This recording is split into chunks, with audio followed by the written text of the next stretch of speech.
ঘটনাটা উনি অপারেশন থিয়েটারে উনি দেখতে গেছেন, হ্যাঁ। তো আমি ওখানে অপারেশন থিয়েটারেই আছি, কারণ আমরা সবসময় ক্যাজুয়ালিটি ডিপার্টমেন্টেই থাকি। হ্যাঁ, পাশে থাকি বা ওখানে ওই থাকি, আর পাশের রুমে থাকি, ওখানে সবসময় আমাদের মনোযোগ ক্যাজুয়ালিটিতে থাকে, কারণ কখন কোন দুর্ঘটনা কোনো কি হয় আমরা সবসময় প্রস্তুত থাকি, মানসিকভাবে প্রস্তুত থাকি যে একটা দুর্ঘটনা হলে যেখানে এখানে কোনো না হয়।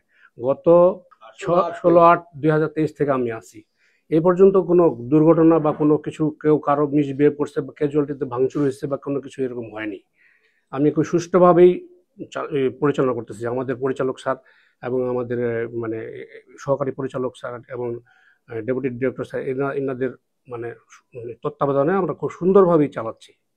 এখন উনি আসে, উনি টেবিল নাই কি না কি এটা বলার জন্য আমাকে, আমি 3বার করে ওনাকে নাম বলার পরেও উনি আমাকে মানে তা তুচ্ছ তুচ্ছ তাচ্ছিল্যভাবে মানে বলতেছেন। আমার কিন্তু চাকরি বেশি দিন নাই, আমি মানে আর 1 বছর পরে আমি পিআরএল চলে যাব, কারণ আমি অনেক সিনিয়র।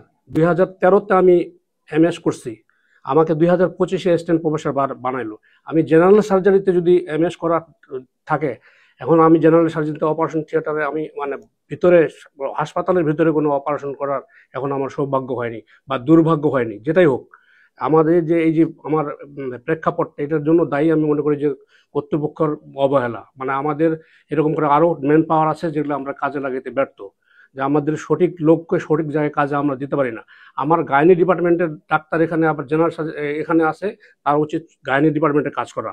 এইগুলো মিসম্যানেজমেন্ট, যে পোস্টিং এর নামে এগুলো আমি দেখি যে আমার মানে আসলে মানে কি বলবো, স্বাস্থ্য সেবাটা পুরাটাই একটা করে উদ্ভট উটের পিঠে চলতেছে এরকম মনে হয় আমার কাছে।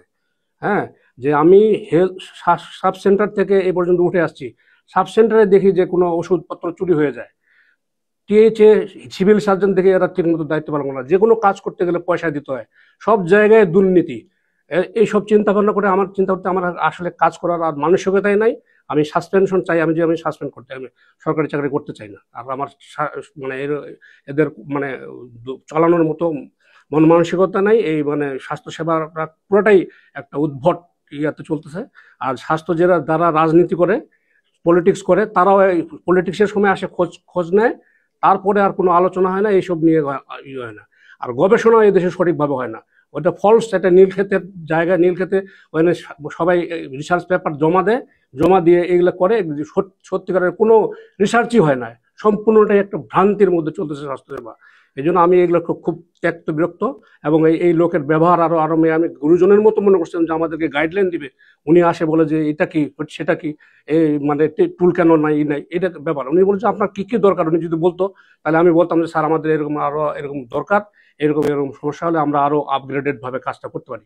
আমি প্রতিদিন আসি, দিন রাত আসি, কোনো সমস্যা হলে রাত্রে 3টার দিকে 4টার দিকে ছুটে আসি, এগুলো কোনো মূল্যায়ন হয় না। উনি উনি বায়োমেট্রিক নিয়ে চিন্তা করে, বায়োমেট্রিক দিয়ে আমাদের কি ব্যাপার, 24 ঘন্টায় আমরা আসি, 24 ঘন্টায় আমরা রিলেটেড থাকি, চিকিৎসায় জড়িত আছে। আমার বিহেভ শেখানো, আমার লাইফ শেষ, এখন আমার চাকরি শেষের দিকে। আজকে আমার ফ্রেন্ডরা সবগুলো প্রফেসর হয়ে গেছে বিভিন্ন সেক্টরে, আমার বিভিন্ন কারণে হয়নি। আমি ট্রেনিং পোস্ট পাইতে 5 বছর দেরি করা লাগছে আমাকে, ট্রেনিং পোস্ট পাইতে 5 বছর দেরি করতে হয়েছে আমাকে। যে এগুলো ডিজি অফিসে, আমার ডিজি অফিসে ডিজি দেখায় কি যে ট্রেনিং আপনি আপনি যান, নেতাকে ধরেন, নেতাকে ধরে ট্রেনিং পোস্ট নেন, এই ধরনের কথাবার্তা ডিজি অফিস থেকে আমরা শুনতে হয়। তাই সবকিছু মিলে আমি এখানে আমি মানে স্বাস্থ্য সেবাটাকে মনে করি যে উদ্ভট উদ্ভট উটের পিঠে চলতেছে, এদের মানে সক্ষম কেউ না। আমি এই জন্য আমার চাকরি, আমার সাসপেনশন হলে আমি খুশি হই। আপনার সাথে মানে ওই বিভিন্ন বিষয়ে ভুল ত্রুটি ধরা শুরু করে দিল, এক পর্যায়ে বললো যে আপনার বিহেভই জানেন না। তারপরে আপনাদের একটা ট্রেনিং ছিল, ওইটাতে উনি আসেন নাই কথা দিয়ে। হ্যাঁ, কথা দিয়ে উনি 2বার, উনি প্রথম দিন উদ্বোধনের করার কথা ছিল এবং শেষের দিকে ওই দিনও আসেননি।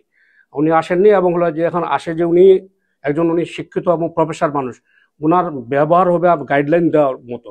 বলতে পারে যে আপনারা এইগুলা কেন, এগুলো তো আপনি দেখতে পারেন, আমরা সম্মানে ওনাকে ইয়ে করবো, রেসপেক্ট করবো। হ্যাঁ, যে আমরা, আমাদের তো ভুল ত্রুটি থাকতেই পারে। এখানকার গাইডলাইনে উনি হলো সারা দেশের স্বাস্থ্যসেবাটা দেখে, আর আমরা তো একটা ক্যাজুয়ালিটি ডিপার্টমেন্টে আমরা দেখি।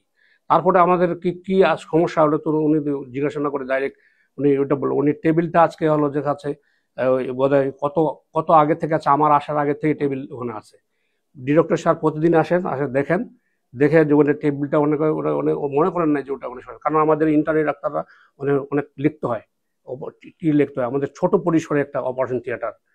হ্যাঁ, আমাদের বড় পরিসরে এখনো হয়নি, আমাদের অবজারভেশন ওয়ার্ডগুলা এখনো মানে কমপ্লিট হয়নি। সবকিছু মিলে আমাদের ডাক্তারদের বসার জায়গা নেই, ডাক্তার আমরা কোথায় বসবো এরকম ডাক্তার আমরা ওখানে সাফিসিয়েন্ট প্লেস নাই, একই রুমে সব ডাক্তার বসে, বাথরুম নাই ওখানে থাকার ডাক্তারদের, তাদের ক্রাইসিস। এই সমস্যাগুলো আমরা সমস্যা মনে করি না, এগুলো আমরা তারপর আমরা চেপে রেখে কাজ করি, যেগুলো আমরা না, আমাদের তো দেশে গরিব, আমাদের দেশকে ওইভাবে আমরা চিন্তা ভাবনা করে কাজ করি।